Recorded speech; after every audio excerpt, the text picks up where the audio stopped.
कि लालू प्रसाद यादव जी पे, राबड़ी देवी जी पे, तेजस्वी यादव पर भ्रष्टाचार के गंभीर आरोप है, इसलिए कार्रवाई होनी चाहिए। आज जब कार्रवाई हो रही है तो ये जो भ्रष्टाचारी हैं, प्रथम दृष्टया जिनको न्यायालय से ना इनका मामला निरस्त हो रहा है, ना कई ऐसे मामले हैं जहां बेल भी नहीं मिल रही, तो आपको यह बताना चाहिए कि आज आप तथ्यों पे बात क्यों नहीं कर रहे। अगर आप लोगों का कहना यह है कि राजनीतिक द्वेष से ये मामले हो रहे हैं, तो फिर यह बताइए कि न्यायालय जाके ये सारे जो मुकदमे हैं इनको निरस्त क्यों नहीं कराते हैं। और देखिए, विरोधाभास एक और है। मनीष सिसोदिया की गिरफ्तारी हुई। जब यह गिरफ्तारी हुई तो कांग्रेस ने इस गिरफ्तारी का स्वागत किया। उसने कहा यह ठीक गिरफ्तारी है।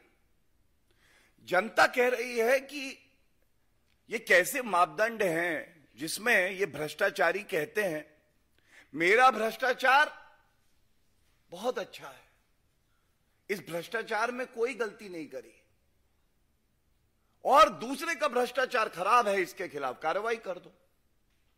क्या यह कोई पैमाना हो सकता है? मैं इतना ही कहूंगा, पुराना कांग्रेस सरकार का समय था, न्यूज़पेपर खोलिए, केवल घोटाला, 2G घोटाला, 122 स्पेक्ट्रम के लाइसेंस सर्वोच्च न्यायालय ने रद्द किए। कोलगेट घोटाला, कांग्रेस के समय का 214 जो माइनिंग के लाइसेंस थे उसको सुप्रीम कोर्ट ने रद्द किया। CWG घोटाला, खेल भी कराएंगे तो उसमें भी अपनी कमीशन, अपना कट। जीजाजी घोटाला, किसानों की जमीन हड़प रहे थे। आज जनता की उम्मीद यह है कि कोई भी भ्रष्टाचारी हो, उस भ्रष्टाचारी को यह एहसास हो कि कानून का डंडा कितना मजबूत है। आज जनता की उम्मीद यह है, और इसीलिए आदरणीय प्रधानमंत्री श्री नरेंद्र मोदी जी को आशीर्वाद दिया है कि इन भ्रष्टाचारियों को यह पता चले कि कानून से ऊपर यह नहीं है। और सबसे बड़ी बात है, जनता की यह उम्मीद है, जो भ्रष्टाचारी ये सोचते हैं कि भ्रष्टाचार मेरा जन्म सिद्ध अधिकार है, तो जनता कह रही है न्याय होना, भ्रष्टाचार से जो रुपया वसूला है उसको वापस इन लोगों से वसूलना और जनता के हित में लगाना, यह जनता का अधिकार है, यह लोकतंत्र का अधिकार है। और इसी सोच से जांच एजेंसियां अपना कार्य करती हैं। जब भ्रष्टाचारी पकड़े जाते हैं तो ये कभी भी उस मुद्दे पर बात नहीं करते हैं। इनमें इतनी नैतिकता नहीं बची कि ये बाहर निकल कर आए और जनता को बताएं कि आरोप ये हैं और सत्य ये है, ये प्रमाण है, ये साक्ष्य हैं, और देखिए हम आपकी अदालत में भी आए हैं और हम सिद्ध कर रहे हैं कि हम लोग ईमानदार हैं। नहीं, अंदर से ये भी जानते हैं कि इन्होंने भ्रष्टाचार किया है, जनता की गाड़ी कमाई को लूटा है, और इसीलिए ये ना न्यायालय जाते हैं और ना जो सवाल जनता पूछ रही है उसका ये उत्तर देते हैं। तीसरा, हमने देखा BRS की नेत्री हैं के कविता। इसका शीर्षक हो तो हो give me the money, I just need money, give me the money. क्यों ऐसा कह रहे हैं? इनका एक साक्षात्कार चल रहा था, उसमें इनसे पूछा गया, इनको मौका मिला, आप बताइए कि आपका इंडो स्पिरिट से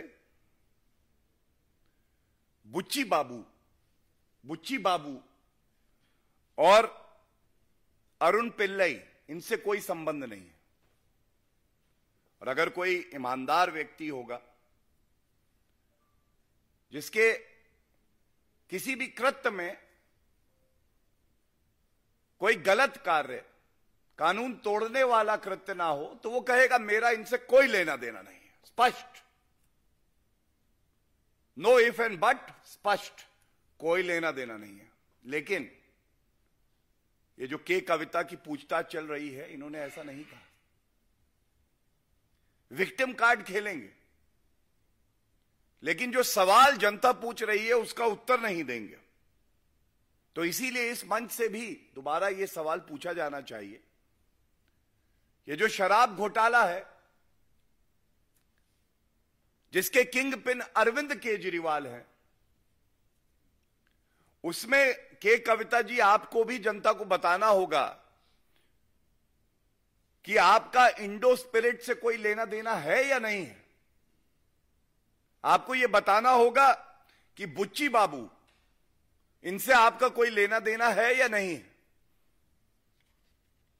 और प्रतीत ऐसा होता है, ये भ्रष्टाचार इतना बड़ा है, अब जब सारी कड़ियां जुड़ रही हैं तो जनता को भी पीड़ा हो रही है कि इन भ्रष्टाचारियों ने किस तरह से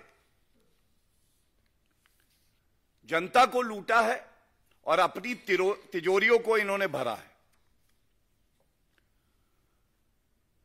मैं बिल्कुल स्पष्ट कर दूं,